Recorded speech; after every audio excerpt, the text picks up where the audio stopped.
देखिए, ये तो पार्टी को फैसला करना होता है, पार्टी समय पर फैसला करती है। लेकिन जो राज्यसभा के सांसद के रूप में मैंने पूरी प्रयास किया कि उसको अच्छे से अच्छा काम करा जाए।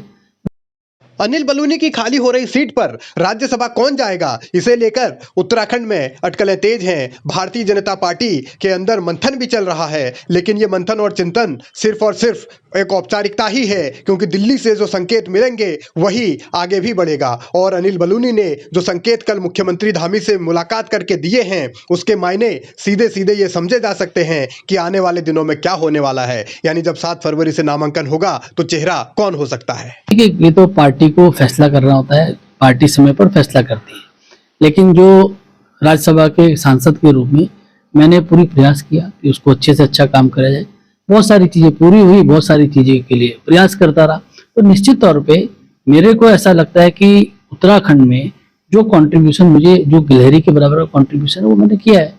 और उत्तराखंड को जो जिस तरह से प्रधानमंत्री जी कहते हैं कि आगामी दशक उत्तराखंड का होगा, उसमें सब लोग मिलकर इसी प्रकार से काम करेंगे तो निश्चित तौर पे आने वाले समय में उत्तराखंड को हम और बेहतर राज्य के रूप में बना पाएंगे। और हमारी परिकल्पना है कि उत्तराखंड जो है वो देश का श्रेष्ठ स्टेट बने, श्रेष्ठ राज्य बने, उसके लिए सब लोग प्रयास करेंगे। राज्यसभा चुनाव की तारीखों का ऐलान होने के ठीक बाद अनिल बलूनी का उत्तराखंड आना ये बता रहा है कि उनको ही दोबारा राज्यसभा भेजने की तैयारी हो सकती है। हालांकि अभी औपचारिक तौर पर कुछ कहा नहीं गया है, लेकिन जो संकेत मिल रहे हैं उससे ऐसा ही लग रहा है कि अनिल बलूनी ही मजबूत दावेदार हैं। लेकिन बीजेपी कब क्या करेगी ये किसी को नहीं पता। नहीं, देखिए, क्या हर आदमी का अपना अपना एक सोचने का तरीका, काम करने का तरीका है। मेरा जो तरीका उससे मैं करता हूँ, तो उत्तराखंड में जो मेरा कंट्रीब्यूशन था वो मैंने किया है। और आने वाले समय में भी अभी बहुत रास्ता बचा है, आगे भी और कंट्रीब्यूशन उत्तराखंड के लिए किया जाएगा। Thank you. बतौर राज्यसभा सांसद क्या दूसरा कार्यकाल अनिल बलूनी को मिलेगा, इसे लेकर चर्चा इसलिए भी है क्योंकि उनका दावा यह है कि उन्होंने एक नई कार्यशैली के साथ काम किया और उत्तराखंड में राज्यसभा सांसद रहते हुए भी वो काफी एक्टिव रहे। ऐसा है कि उत्तराखंड के लिए हर पल जीना है, उत्तराखंड के लिए हर पल कुछ क्रिएट करना है, हर पल कुछ कंट्रीब्यूट करना है। और हम लोगों का यही कोशिश रही है कि उत्तराखंड को विश्व की सबसे बेहतरीन स्थल बना के रखें, देश का बेहतरीन राज्य बना के रखें और देश के विकास में उत्तराखंड का महत्वपूर्ण योगदान हो। इसी सब के लिए कार्य करना है। तो उसमें जितना मेरा भी गिलहरी के बराबर का योगदान है उतना होता रहेगा। कुछ रह गए सर क्या सपने जो आपने सोचे? ये सपने जरूर रहने भी चाहिए, उनको पूरा करने के लिए प्रयास भी करना चाहिए।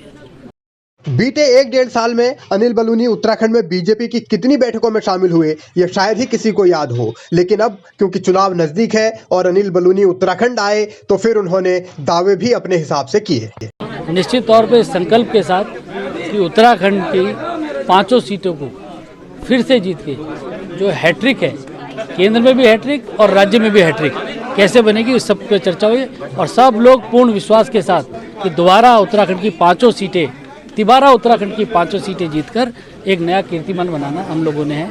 और उत्तराखंड की जनता की और सेवा करना, जिस प्रकार से हम लोगों की माननीय प्रधानमंत्री जी का एक संकल्प है कि आगामी जो दशक है वो उत्तराखंड का हो, उसके लिए सब लोग मिलकर काम करेंगे। यही आज हम लोगों को चर्चा हुई।